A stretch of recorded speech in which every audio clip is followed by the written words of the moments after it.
الحمد لله الذي لم يزل عالما قديرا حيا قيوما سميعا بصيرا أشهد أن لا إله إلا الله وحده لا شريك له وأكبره تكبيرا وصلى الله تعالى على سيدنا محمد الذي أرسل إلى كافة للناس بشيرا ونذيرا وعلى آله وصحبه وبارك وسلم كثيرا كثيرا أما بعد فأعوذ بالله من الشيطان الرجيم بسم الله الرحمن الرحيم من المؤمنين رجال صدقوا ما عاهدوا الله عليه فمنهم من قضى نحبه ومنهم من ينتظر وما بدلوا تبدیلا صدق اللہ العظیم۔ حضرات علماء کرام، دوستو، بھائیو، برادر محترم عزیزم، قاری عمر عباس صاحب کی دعوت پہ ہم سب جمع ہوئے ہیں۔ اپنے مخدوم، مکرم، محترم حضرت مولانا احمد علی شاہد رحمہ اللہ تعالی کی خدمات کو خراج تحسین پیش کرنے کے لیے دیگر مہمان گفتگو فرمائیں گے۔ ایک عالم دین، اس کی کچھ سرگرمیاں تو معمول کی ہوتی ہیں۔ مثلاً وہ مسجد کا امام ہے، 5 وقتی نماز جماعت کرانا، محلے کے بچوں کو قرآن کریم کی تعلیم دینا، جمعۃ المبارک کا خطبہ ارشاد فرمانا، عیدین کے خطبے ارشاد فرمانا، محلے میں نکاح ہے تو نکاح خوانی کے فرائض انجام دینا، نمازیوں میں کوئی رخت سفر باندھ چکا ہے تو اس کی نماز جنازہ کی امامت کرانا، یہ ایک عالم دین کے معمول کے کام اور معمول کی سرگرمیاں ہیں۔ یہ سرگرمیاں کوئی معمولی نہیں ہیں، تو معمول کی، لیکن رتبے کے اعتبار سے، ذمہ داری کے اعتبار سے یہ انتہائی غیر معمولی ہیں، چونکہ یہ ذمہ داریاں ہر عالم نبھا رہا ہے اور کامیاب ہے۔ حضرت قاری احمد علی رحمہ اللہ تعالی یقیناً ان ذمہ داریوں کو انتہائی احسن انداز سے نبھا کے بارگاہ رب العالمین میں پہنچے ہیں۔ میں اس سے کچھ آگے کی بات کہنا چاہ رہا ہوں۔ احادیث مبارکہ میں محدثین ایک باب قائم کرتے ہیں، باب الفتن۔ اس باب الفتن کے تحت پیغمبر کریم صلی اللہ علیہ وسلم کے وہ فرامین بیان کیے جاتے ہیں جن میں حضور صلی اللہ علیہ وسلم نے امت میں پیدا ہونے والے فتنوں کی پیشگی اطلاع دی اور ان فتنوں سے بچاؤ کی تدبیرات بتلائیں، اور ان فتنوں میں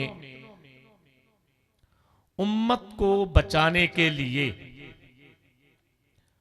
جو طبقے اہم کردار ادا کرتے ہیں ان طبقات کا تذکرہ کیا۔ یہ ایک مستقل باب ہے کتب احادیث کا، باب الفتن۔ اسی کے ساتھ ملتا جلتا باب ہے باب اشراط الساعہ، علامات قیامت۔ فتنوں کے دور میں دو طرح کے بالعموم طبقے ہوتے ہیں۔ ایک طبقہ وہ ہوتا ہے جو فتنے کا شکار ہو جاتا ہے، فتنہ آسانی سے اسے گھیر لیتا ہے اور وہ فتنے میں مبتلا ہو جاتا ہے۔ پھر جس درجے کا فتنہ گمراہ ہو وہ اس درجے کا گمراہ ہوتا ہے۔ ایک طبقہ تو یہ ہوتا ہے۔ اس طبقہ کا شکار ضروری نہیں کہ عوام ہی ہوں، خواص بھی ہوتے ہیں۔ اس فتنہ کا شکار یہ جو طبقہ ہے ضروری نہیں کہ عوام ہی ہوں، بعض وقت عالم بھی ہو جاتے ہیں، علماء ہو جاتے ہیں، فتنے کا شکار ہو جاتے ہیں اور گمراہ ہو جاتے ہیں، گمراہی کے اخیر درجے پہ پہنچ جاتے ہیں۔ اہل علم سے یہ بات ڈھکی چھپی نہیں، اس لیے میں بلا جھجک کہہ رہا ہوں کہ فتنے کا شکار اہل علم بھی کیا خیال ہے ہو جاتے ہیں، اس میں کوئی شک نہیں۔ مثالیں پیش کروں تو وقت سارا ہی اسی پہ گزر جائے۔ ایک طبقہ وہ ہوتا ہے جو فتنے سے بچنے کے لیے فتنے سے دوری اختیار کر لیتا ہے، فتنے سے بچنے کے لیے فتنے سے علیحدگی اختیار کرتا ہے، کہیں فتنے کے اثرات مجھ تک نہ پہنچ سکیں، میری اولادوں تک نہ پہنچ سکیں، میری نسلوں تک نہ آ سکیں۔ وہ خود کو، اپنی نسلوں کو فتنوں سے بچانے کے لیے وہ فتنوں سے، حتیٰ کہ اسے اگر یہ محسوس ہو کہ اس بستی میں رہتے ہوئے میں فتنے کا شکار ہو سکتا ہوں، تو وہ بستی چھوڑ جاتا ہے۔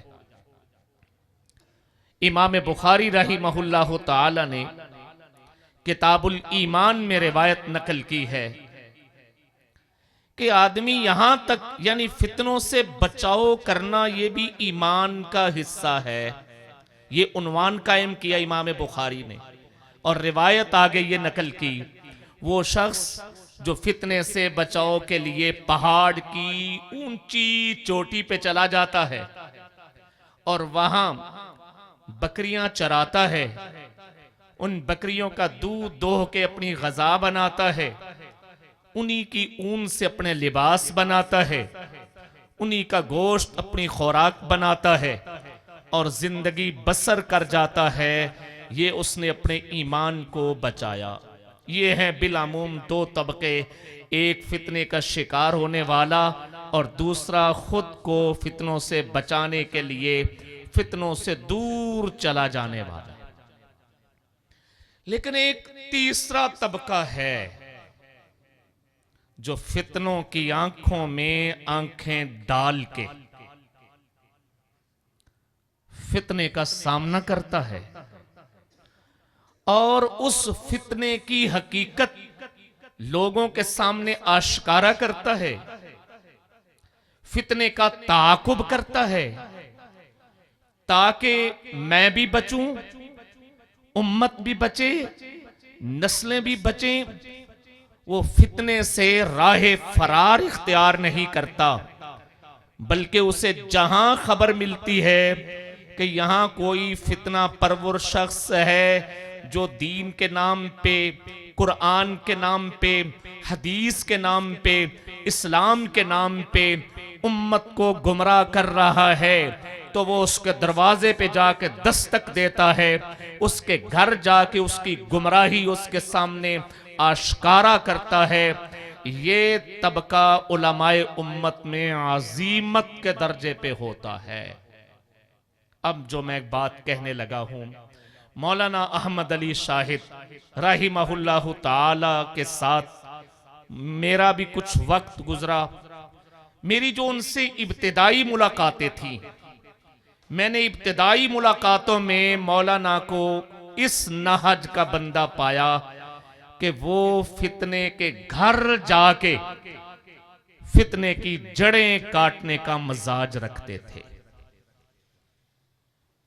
جو میں نے ان کے ساتھ نشستیں دیکھیں اور نشستیں پائیں، ان میں بالکل ابتدائی ملاقاتوں میں مولانا کی سرگرمیوں کا میدان تھا تحفظ ختم نبوت اور قادیانی کے فتنہ سے امت کی حفاظت۔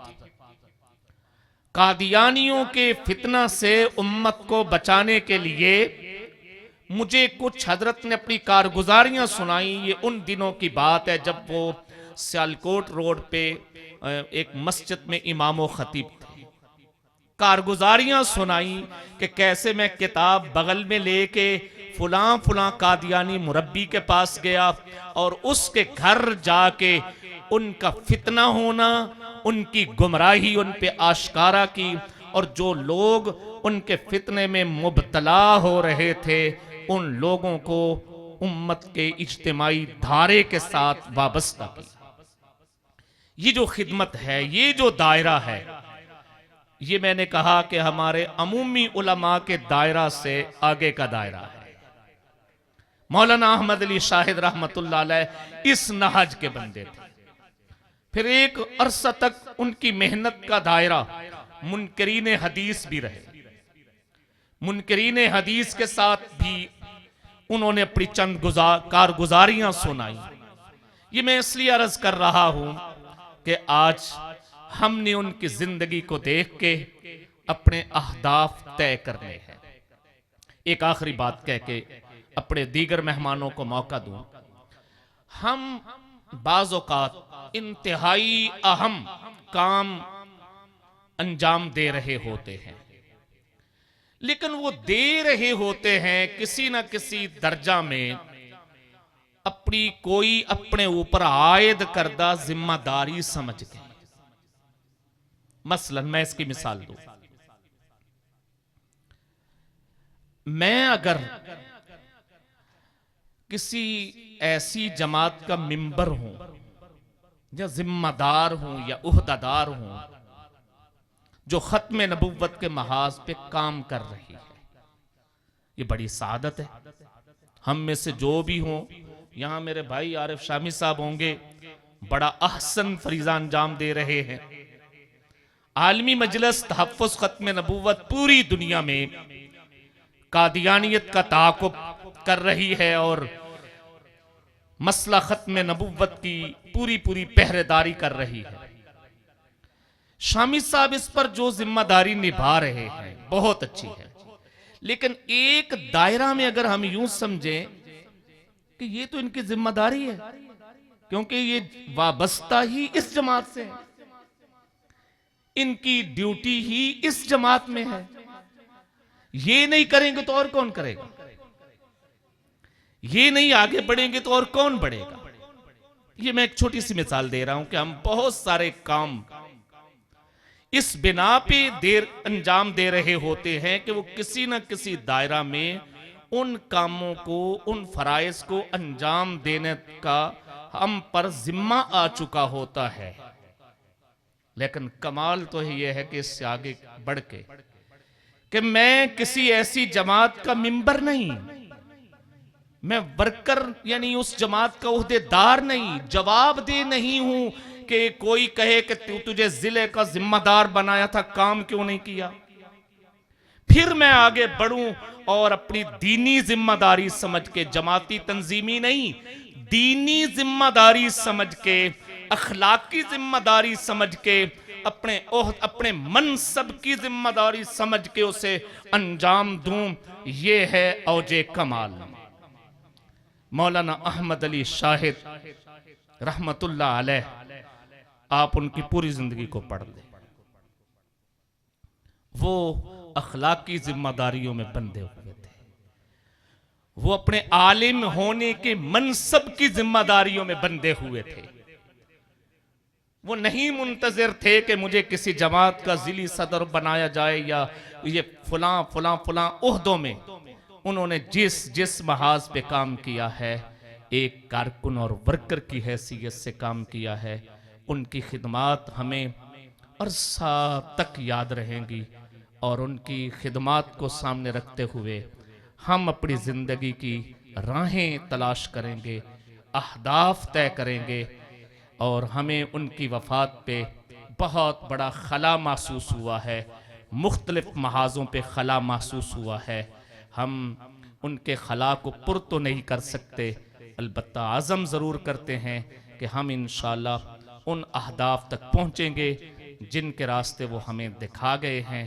انہی گزارشات کے ساتھ عزیزم قاری عمر عباس صاحب، ان سے بھی ہم یہی توقع رکھیں گے، یہ اپنے والد گرامی کے مشن کے پر پوری زندگی استقامت سے ڈٹے رہیں گے۔ اللہ پاک انہیں استقامت نصیب فرمائے، اور انہیں والد گرامی کی وفات پہ جو گہرا صدمہ اٹھانا پڑا ہے، اس پہ اللہ پاک انہیں صبر جمیل نصیب فرمائے۔ وما علینا الا البلاغ۔ السلام علیکم۔ بسم اللہ الرحمن الرحیم۔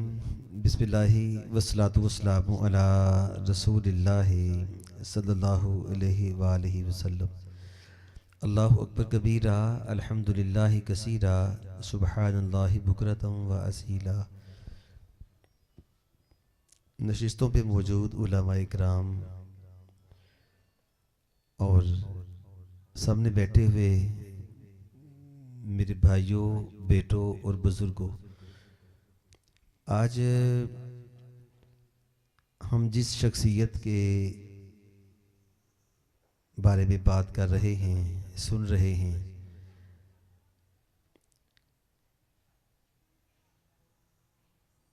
اللہ تعالیٰ بڑا غیرت مند ہے۔ اللہ سے بڑھ کے غیرت مند کوئی نہیں۔ ہمارے ساتھ کوئی ایک نیکی کرتا ہے تو چلو کبھی تو ہم بھول جاتے ہیں اور کبھی ایک کر دیتے ہیں، چلو، یا کوئی میرے ساتھ ایک کام آیا تو میں اس کے ساتھ 2 دفعہ کام آ گیا۔ اب دیکھیں، ایک بندے نے اللہ کی نوکری کی، اب جانے کے بعد کئی اس کی نوکری کر رہے ہیں، ورنہ کوئی کسی کو یاد کرنے کا کب ٹائم ملتا ہے؟ every man is so much busy in different activities کہ بندہ تو ابھی جنازہ اٹھتا ہے تو لوگ اسی وقت دیگیں کھل جاتی ہیں، اسی وقت جناب پلیٹیں کھڑکتی ہیں، اور پھر اگلے روز ساتھ ہی طے ہوتا ہے جی کل دعا ہوگی، اور اس کے تیسرے روز بس پتہ ہی نہیں ہوتا۔ تو قاری احمد علی شاہد رحمت اللہ علیہ، آپ کے انتقال کے بعد آپ کی نماز جنازہ میں پہلی صف میں بھی کھڑے ہونے کا اعزاز ملا۔ میرے ساتھ ان کی محبت تقریباً 20 سال سے تھی، 20 سال سے میرا ایک تعلق تھا۔ تو مشرق سائنس کالج میں 1-2 بچوں کو بھی داخلے کے لیے آپ تشریف لائے۔ اس کے بعد محلہ بختے والا میں مسجد ہوا کرتی تھی، تو مجھے باقاعدہ انہوں نے جو ایک حج تربیت کورس تھا، یا حج تربیت نشست تھی، اس میں مجھے انہوں نے زیارات مدینہ شریف کے لیے مجھے انہوں نے بلایا. تو مشرق سائنس کالج میں ہم نے بھی تقریباً حاجیوں کی تربیت کے لیے کوئی 10 سال اپنے طور پہ لوگوں کو بلوایا. پھر ایک وقت آیا کہ سرکاری طور پر ان احباب کی کوششوں سے مشرق سائنس کالج کا ایک مرکز بن گیا سرکاری طور پہ. اس کے بعد پھر کسی اور نے کوشش کی تو وہ ان کا بن گیا.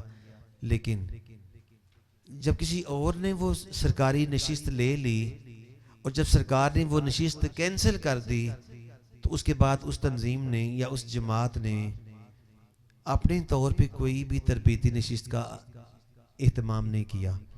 میں نام بتا دیتا ہوں کہ کنہوں نے کہا سرکاری اوپر کے پلیٹ فارم پہ جا کے کہ ہم کریں گے.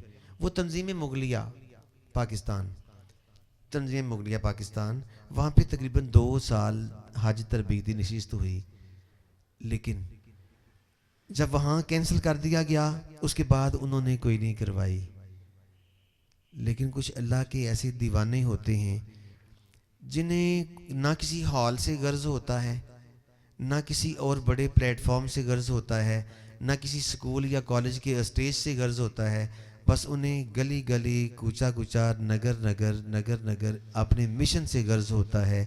ایسے مشنری ذہن رکھنے والے افراد میں ایک قاری احمد علی شاہد رحمۃ اللہ علیہ بھی ہیں. بعض ہماری نشستیں ایسی ہوتی تھیں جہاں جو حج اور عمرہ کی تربیت لینے والے احباب 500 کے قریب بھی ہوتے تھے. کچھ ایسی نشستیں بھی تھیں جہاں تعداد 1000 کی لگ بھگ بھی ہوتی تھی. میں آپ کے ساتھ ہوتا تھا اور آپ یقین کر لیں میری بات پہ، کچھ نشستیں ایسی ہوتی تھی جہاں صرف 3 بندے بیٹھے ہوتے تھے اور آپ ایسے ہی بات کر رہے ہوتے تھے جیسے 1000 بندے کے ساتھ بات کی جاتی ہے. یہ ہے ایک بندے کا شوق، مشن. تو بھائی میں سوچ رہا تھا ہم نے کالج میں ایک نشست کی قاری احمد علی شاہد رحمۃ اللہ علیہ کے لیے. پھر ایک اور جگہ پہ ہوئی. آج میری یہ 4تھی نشست ہے. یہ جتنی بھی گفتگو ہو رہی ہے، اچھا یہ کون دل میں ڈالتا ہے کہ فلاں جگہ پہ آج شہر کی ایک تاریخی مسجد میں بیٹھ کے یہ وہ مسجد ہے جس مسجد میں پاکستان میں چلنے والی بلکہ ہندوستان میں چلنے والی جو اہم تحریکیں ہیں دین کی ترویج کے لیے، اسلام کی سربلندی کے لیے اور اس سرزمین اس خطے کے حالات کو سنوارنے کے لیے اور بگاڑنے والوں کا کلا کما کرنے کے لیے جتنی بھی تحریکیں بڑی بڑی اٹھی ہیں نا، گجرانوالہ کی یہ مسجد اس کا مرکز رہی ہے.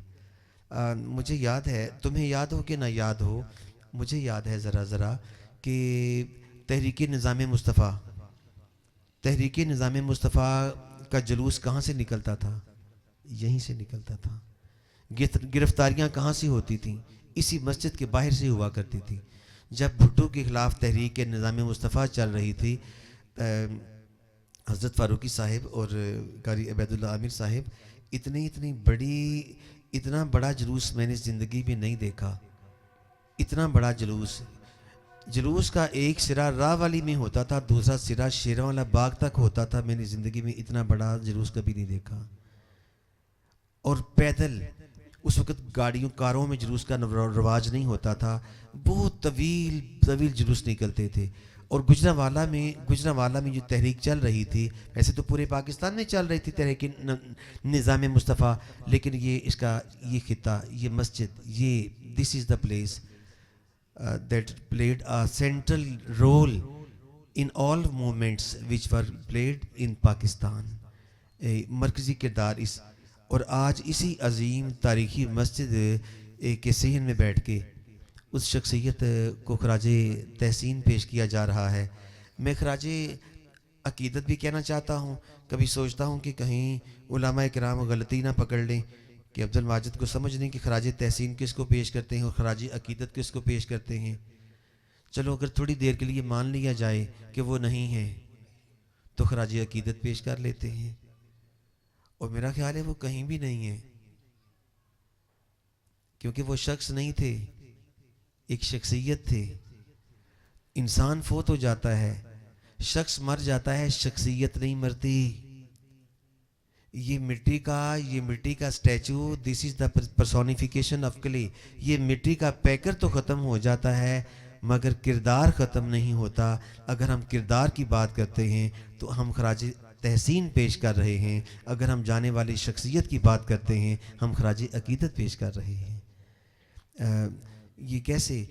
چونکہ انہوں نے بے لوس، without any show and vanity, without any ریاکاری. میں نے کہا نا کہ میں نے ایک ایسی نشست بھی دیکھی، میں سوچ رہا تھا کہ بندے اور آ جائیں تو پھر بات شروع کریں گے، تو کہنے لگے ٹائم ہو گیا ہے. عشاء کی نماز کے بعد ایک مسجد میں نا حاجیوں کی تربیتی نشست تھی، تو جسٹ 3 persons were there. 3 افراد، چوتھے امام مسجد تھے، 5ویں وہ تھے اور چھٹا وہ ایک میں تھا بس. اور آپ ایسے ہی گفتگو فرما رہے تھے حاجی تربیت کورس کے بارے میں جیسے 1000 کے مجمع میں بات کی جاتی ہے. اور پھر ایسے ہی وہ جو ایک انہوں نے خانہ کعبہ کا ایک ماڈل سا بنایا ہوتا تھا وہ ٹیبل پہ رکھ کے یار 3 بندوں سے بات کر رہے تھے.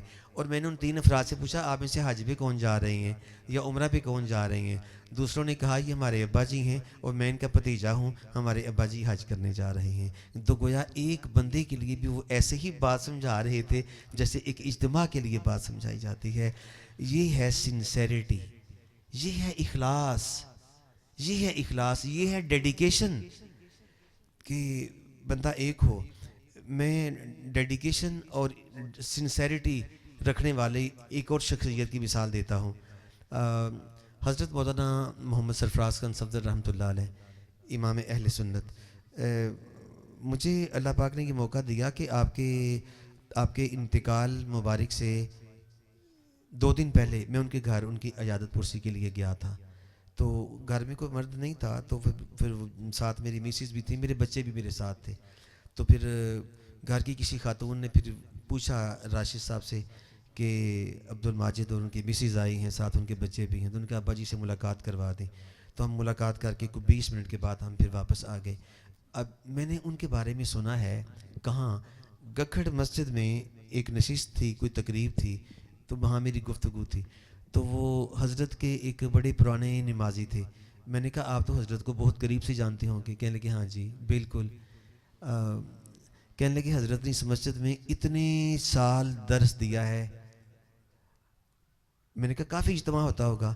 کہنے لگے بعد میں تو کافی اجتماع ہوتا تھا، لیکن جب سٹارٹ لیا تھا تو بعض اوقات آپ کے اس اجتماع میں 2-3 افراد 4 افراد بھی بیٹھے ہوتے تھے، لیکن آپ اسی محبت کے ساتھ اور اسی خلوص کے ساتھ درس دیا کرتے تھے جیسے درس وہ بڑے اجتماع میں دیا کرتے تھے.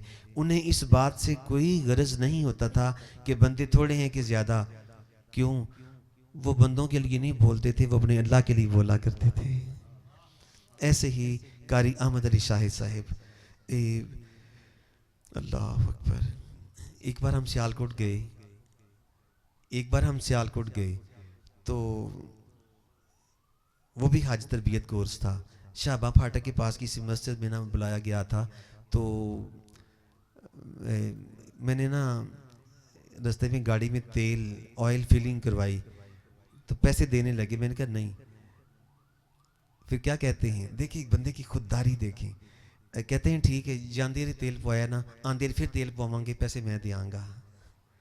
میں نے کہا حضرت آپ ایسے کیوں سوچتے ہیں، آپ نے ایسی بات کیوں کی ہے؟ نہیں میں آپ پہ بوجھ نہیں ڈالنا چاہتا. یعنی ایک جو بھی جا رہے ہیں، اور مجھے یاد ہے کہ نہ صرف حاجی، یہ انصار الحجاج گجرانوالہ کی واحد تنظیم تھی جو نہ صرف حاجیوں کو مفت، free of cost, free of ہدیہ نہ صرف تربیت دیا کرتے تھے. اگلی بات سن لیجئے، نہ صرف تربیت دیا کرتے تھے بلکہ حاجیوں کی واپسی کے بعد ان کی دعوت بھی کیا کرتے تھے. آپ میں سے کس نے ان کی دعوت میں شرکت کی ہوئی ہے؟ آپ نے شرکت کی ہے، آپ نے بھی شرکت کی ہے. یعنی پیپلز کالونی جامع مسجد صدیق اکبر رضی اللہ تعالیٰ عنہ، اس کے ہال میں وہ پھر وہاں پہ باقاعدہ گفتگو ہوتی تھی، علماء اکرام ہوتے تھے، اور پھر وہ حاجیوں کو باقاعدہ دعوت دیا کرتے تھے. یہ نہیں کہ وہ ایک کوئی سمپل ون ڈش نہیں، یعنی وہ ایسے دسترخوان ہوتا تھا جیسے علامہ شاہ نواز فاروقی صاحب کے گھر میں دسترخوان لگتا ہے نا، ایسے دسترخوان وہاں ہوتا تھا، ایک وسیع دسترخوان، یعنی بڑے اہتمام کے ساتھ کہ اللہ کے گھر دیکھ کے آئے ہیں، یہ حاج گھر کے آئے ہیں، تو ایسے اہتمام. مولانا ندیم احمد ندیم صاحب، اور پھر اپنا قاری محمود الرشید صاحب، اور پھر قاری احمد علی شاہد صاحب، اور دیگر کچھ نمازی مل جاتے ہوں گے، لیکن آپ یقین فرمائیں کہ ایک یہ نہیں پتہ چلتا تھا. اچھا، وہ مجھے یاد ہے جو پچھلی نشست ہوئی تو مولانا زاہد الراشدی صاحب کے ساتھ میں بیٹھا کھانے کی نشست پہ، تو وہ جو فش تھی نا وہ لاسٹ پہ آئی، تو مولانا فرمانے لگے قاری احمد علی شاہد صاحب سے، کہنے لگے جڑی اصل شاید ہم بعد چ آندی ہے تو سارا ایک اور ہی رکھیا کرو تاکہ فیصلہ کرنے چ آسانی ہوئے کہ کیڑی شے لینی چاہیے. مقصد یہ ہے کہ یہ ایک نہ صرف تربیت، نہ صرف ٹریننگ دینی، نہ صرف ایجوکیشن دینی، بلکہ حاجیوں کی پھر خدمت بھی کرنی. اچھا، پچھلے سال کی بات ہے، قاری عبید اللہ عامر صاحب، پچھلے سال ان کی ایک نشست ہوئی جامع مسجد عبد الماجد کے نیچے.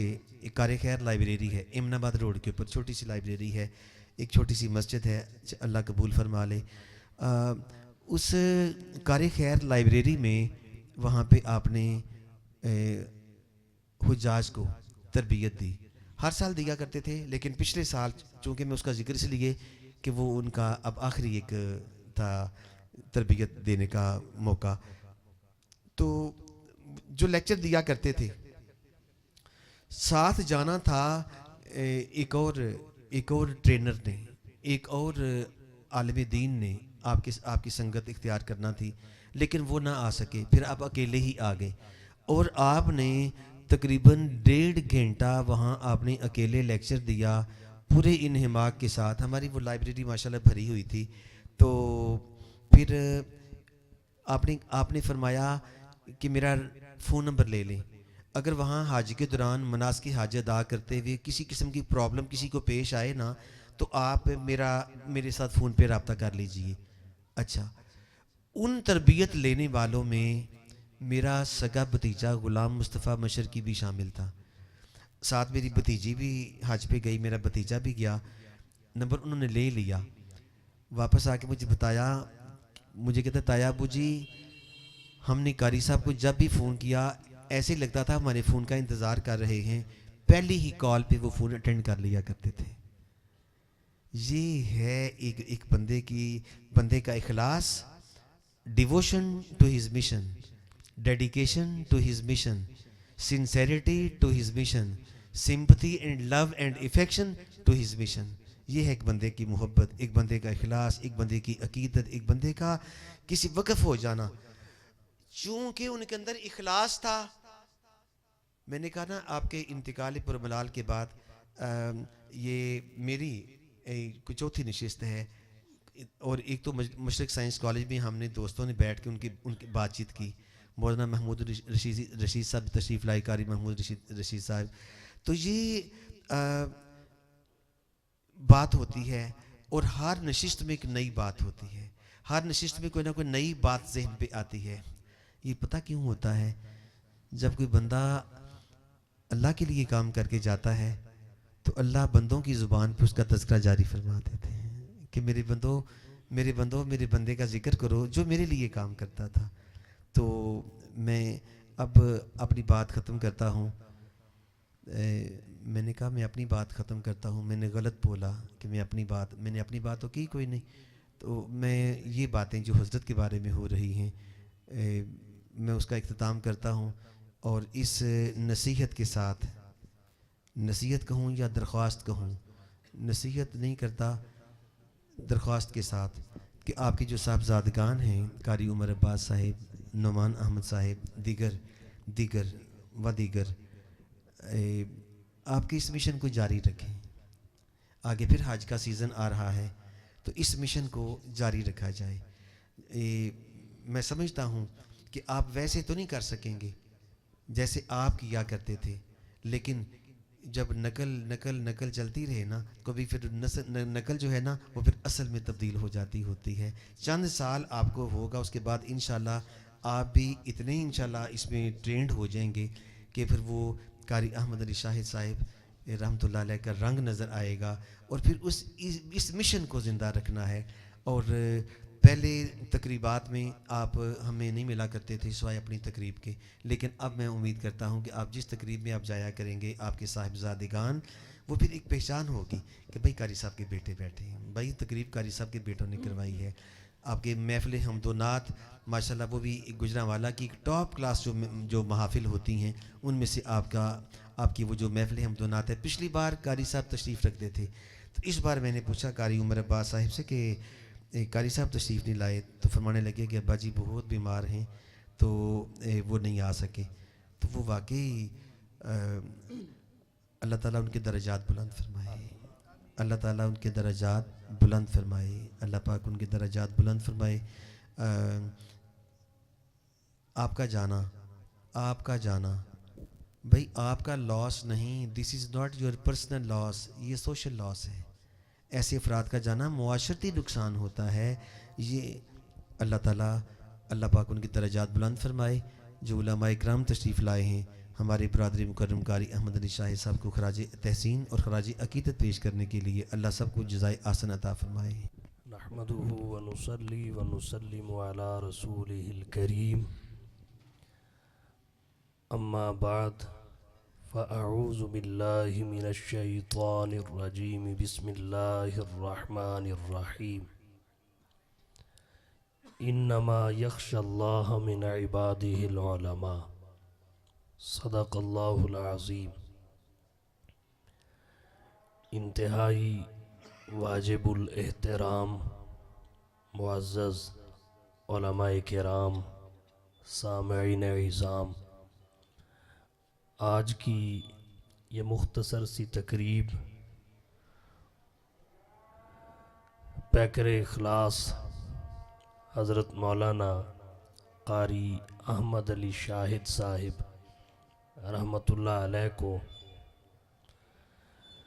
خراج عقیدت اور خراج تحسین دونوں پیش کرنے کے لیے انعقاد پذیر ہے. حضرت ڈاکٹر صاحب بازوق آدمی ہیں، بعض دفعہ الفاظ کا آپس میں ترادف کا تعلق ہوتا ہے، بعض دفعہ حقیقت اور مجاز کا تعلق ہوتا ہے. تو اگر ان بزرگوں کے لیے سارے الفاظ جمع کر لیے جائیں تب بھی کم ہے. بہرحال حضرت قاری احمد علی شاہد صاحب رحمۃ اللہ علیہ اپنی ذات میں ایک انجمن تھے.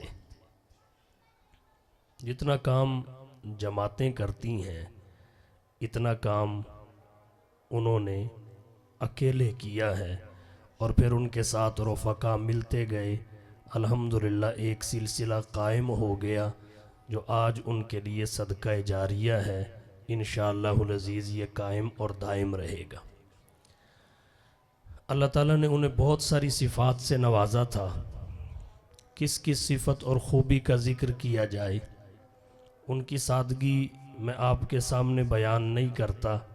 بس اتنا عرض کروں گا، تصورات میں ذرا ان کا نقشہ، ان کا آنا جانا، چلنا پھرنا، اور ان کا اپنے مشن میں جد و جہد کرنا، سعی کرنا، اسے آپ اپنے سامنے لائیے. آپ یقین کریں گے کہ وہ ایک فقیر اور درویش آدمی تھے جو اللہ کے دین کے ساتھ اس قدر مخلص تھے جس قدر اس 15ویں صدی میں کوئی مخلص ہو سکتا ہے.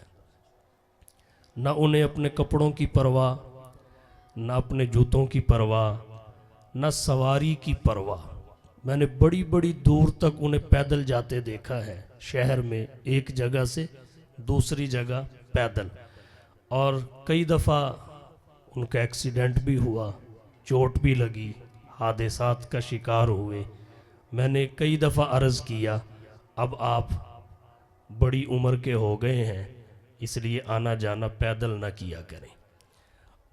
آخری زمانے میں مجھے فرماتے مجھے کوئی مسجد تلاش کر کے دیں، خدمت کے بغیر میرا من نہیں لگتا، تنخواہ کوئی دے یا نہ دے مجھے اس سے کوئی سروکار نہیں ہے، بس یہ ہے میں خدمت کرتا رہوں۔ ٹانگ کا بھی مسئلہ تھا، تو میں نے انہیں عرض کیا حضرت اب تو کوئی مسجد آتی بھی ہو تو آپ اپنے کسی بیٹے کے سپرد کریں اور اس کی سرپرستی کریں، اب آپ آرام فرمائیں، اب آپ کی ٹانگ کا معاملہ، صحت کا معاملہ، اب آپ کے لیے اتنا سفر اور پھر گھر سے باہر رہنا یہ مناسب نہیں ہے۔ بہرحال ان کی توجہ اور انہماک اپنے کام میں ہوتا تھا، ایک لمحہ کے لیے اس سے غافل نہیں ہوتے تھے۔ علماء سے محبت اس قدر کرتے تھے، جب بیٹھتے اپنے اکابر کے واقعات، اسلاف کے تذکرے، ہم جیسے نکموں کے پاس اچانک تشریف لے آتے، فرماتے زیادہ دن گزر گئے آپ سے ملاقات نہیں ہوئی، کچھ ہو رہا تھا تو آپ سے ملنے کے لیے چلا آیا، ہمیں بھی بڑی خوشی ہوتی۔ ایسے درویش آدمی تھے۔ اور ڈاکٹر صاحب دامت برکاتہم حج کے حوالہ سے ان کے کردار کو ذکر فرما رہے تھے۔ اس سال اللہ تعالیٰ نے مجھے بھی حج بیت اللہ کی سعادت بخشی۔ اتفاق سے ہم شاہ سلمان کے مہمانوں میں حج کے لیے گئے، اور وہاں دنیا بھر سے مہمان آتے ہیں اور حج کرتے ہیں، ہزاروں کی تعداد میں شاید ہوں۔ حنفی کم ہوتے ہیں، شوافے وغیرہ زیادہ ہوتے ہیں۔ انہوں نے پھر جمہوریت اور اکثریت کا لحاظ رکھ کے شیڈول بنانا ہوتا ہے۔ وقوف مزدلفہ کے لیے ہمیں وہاں وقت نہیں مل سکا، ایک آدھ مقام اور بھی ایسا آیا تو میں پریشان تھا کہ اب کیا کیا جائے، تو پھر حضرت قاری صاحب رحمۃ اللہ علیہ سے مشورہ کیا۔ اس صورتحال کا چونکہ وہاں جا کے پتہ چلا، تو جیسے ڈاکٹر صاحب فرما رہے تھے بالکل بات ویسے ہی تھی، فون بھی پہلی بیل پہ اٹھاتے تھے اور مسئلہ اس طرح بتاتے تھے جیسے ابھی مطالعہ کر کے بیٹھے ہوں۔ کوئی وقت نہیں لگتا تھا سوچنے میں، اور ایک دفعہ بھی یہ نہیں فرمایا کہ میں ذرا دیکھ لوں کسی کتاب میں، تانک جھانک کر لوں۔ فی البدی ارتجالی طور پر حج اور عمرے کے مسائل پر انہیں اس قدر عبور تھا، علم بھی تھا، مستحضر بھی تھا، مستعمل بھی تھا، اور یہ تین خوبیاں ہر صاحب فن کو نصیب نہیں ہوتی کہ اپنے فن کا علم بھی ہو اور پھر مستحضر بھی ہو اور مستعمل بھی ہو۔ باقی اللہ تعالیٰ ان کے درجات بلند فرمائے۔ حدیث شریف میں آتا ہے اذا مات الانسان انقطع عملہ الا من ثلاث، بندہ فوت ہو جاتا ہے اس کے اعمال کا سلسلہ بھی منقطع ہو جاتا ہے، مگر تین اعمال منقطع نہیں ہوتے۔ صدقۃ جاریۃ، ایک صدقہ جاریہ، انہوں نے صدقات جاریہ میں بہت کچھ چھوڑا ہے، اس کی تفصیلات میں میں اس وقت نہیں جاتا، شاید یہاں پروگرام کا وقت بھی اذان تک اور نماز تک ہی ہے۔ او علم ینتفع بہ، یا پھر وہ علم جس سے لوگ نفع حاصل کرتے رہیں۔ حج اور عمرے کی تربیت اور ٹریننگ کا ذوق، اور اس ذوق کو استحکام بخشنے والی شخصیت ہمارے گجرانوالہ میں حضرت قاری صاحب کے علاوہ دوسری کوئی نہیں ہے۔ معاون اگرچہ ان کے بہت سارے ہوں، رفقا اگرچہ ان کے بہت سارے ہوں، اور پھر تیسری چیز ولد صالح یدعو لہ، صالح اولاد جو والدین کے لیے دعا کرتی رہے۔ حضرت قاری صاحب اس حوالہ سے بھی خوش نصیب آدمی ہیں، دو بیٹے ہیں، دونوں حافظ عالم ہیں، بیٹی حافظہ ہے، نواسہ حافظ ہے، پوتوں نواسوں تک اللہ تعالیٰ نے دین اور دین کا ذوق برقرار رکھا ہے۔ اللہ تعالیٰ اسے آگے بھی اسی طرح سلامت رکھے۔ باقی علامہ ابن حجر مکی رحمہ اللہ فرماتے ہیں ولد کے ساتھ صالح کی قید یہ تو اولاد کو برانگیختہ کرنے کے لیے ہے، صالحیت پر ابھارنے کے لیے ہے، وگرنہ والد اور والدہ جب اپنے فرائض ادا کر کے چلی جائے، اولاد جیسی بھی ہو بس دعا کرے، والدین کو اللہ تعالیٰ پوری پوری برکات اور اس کے نتائج جنت میں عطا فرماتے ہیں۔ تو اللہ تعالیٰ حضرت قاری صاحب رحمۃ اللہ علیہ کی جد و جہد کو قبول فرمائے۔ حج عمرے کے ساتھ انہیں جنون کی حد تک عشق تھا، جنون کی حد تک۔ میں بھی حج پہ گیا، ابھی میں سوچ ہی رہا تھا کہ میں حضرت سے مشورہ کروں گا، ان کو کہیں سے پتہ چل گیا کہ اس سال فاروقی صاحب نے حج پہ جانا ہے۔ آگے وہی ڈاکٹر صاحب والی بات، خود تشریف لے آئے، خود تشریف لے آئے۔ میں نے کہا کنواں پیاسے کے پاس، تو یہ ان کی عاجزی اور انکساری تھی، اپنے مشن کے ساتھ ان کا اخلاص تھا، اور پھر خشیت ان میں بہت زیادہ تھی۔ ان کی خشیت ان کے عالم حقیقی ہونے کی واضح دلیل تھی۔ رکت ہر وقت ان پہ طاری رہتی تھی، مکے اور مدینے کا ذکر سنتے تب بھی رو پڑتے، کرتے تب بھی رو پڑتے، سن کے بھی رو پڑتے، کر کے بھی رو پڑتے۔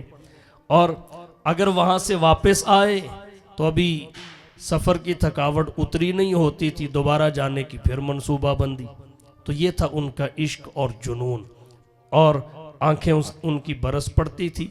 2 دن پہلے میں درس کے لیے مطالعہ کر رہا تھا، ایک حدیث میری نظر سے گزری۔ جناب نبی کریم صلی اللہ علیہ وسلم نے فرمایا، لا یلج النار رجل بکا من خشیت اللہ تعالی، جو بندہ اللہ کی خشیت سے رو پڑتا ہے وہ آگ میں داخل نہیں ہوگا۔ حتی لا تعود اللبن فی الزرع، یہاں تک کہ اونٹنی کا دودھ جو تھنوں سے نکل آئے وہ واپس تھنوں میں چلا جائے۔ نہ اونٹنی کا دودھ واپس تھنوں میں جا سکتا ہے، نہ اللہ کی خشیت سے رکت میں مبتلا رہنے والا بندہ آگ کی نظر ہو سکتا ہے۔ تو بہت ساری بشارات ہیں۔ اللہ نے قرآن کریم میں فرمایا، ان الذین آمنوا وعملوا الصالحات کانت لہم جنات الفردوس نزلا، بے شک وہ لوگ جو ایمان لائے اور صالح اعمال کیے، جنت الفردوس میں ان کی مہمانی ہوگی۔ سید نور الحسن شاہ صاحب بخاری رحمہ اللہ نے اپنی کتاب توحید اور شرک کی حقیقت میں ایمان کا معنی صحیح عقائد کے ساتھ کیا ہے۔ جنہوں نے اپنے عقائد صحیح کر لیے اور صالح اعمال اپنا لیے، وہ جنت میں اللہ کے مہمان ہوں گے۔ اس زاویے سے اگر دیکھا جائے تو حضرت قاری صاحب رحمۃ اللہ علیہ جنت میں موجے مار رہے ہیں۔ اللہ تعالیٰ مزید ان کے درجات بلند فرمائے۔ کہیں مدت میں ساقی بھیجتا ہے ایسا مستانہ، کہیں مدت میں ساقی بھیجتا ہے ایسا مستانہ، بدل دیتا ہے جو بگڑا ہوا دستور میں خانہ۔ وذکرک للمشتاق خیر شراب، وذکرک للمشتاق خیر شراب، وکل شراب دونہ کسراب۔ یہی ہیں وہ کہ جن کے سونے کو فضیلت ہے عبادت پر، یہی ہیں وہ کہ جن کے سونے کو فضیلت ہے عبادت پر، انہی کے اتقاء پر ناز کرتی ہے مسلمانی، انہی کی شان کو زیبا نبوت کی وراثت ہے، انہی کا کام ہے دینی مراسم کی نگہبانی۔ رہیں دنیا میں اور دنیا سے بے تعلق ہوں، پھرے دریا میں اور ہرگز نہ کپڑوں کو لگے پانی۔ وآخر دعوانا ان الحمدللہ رب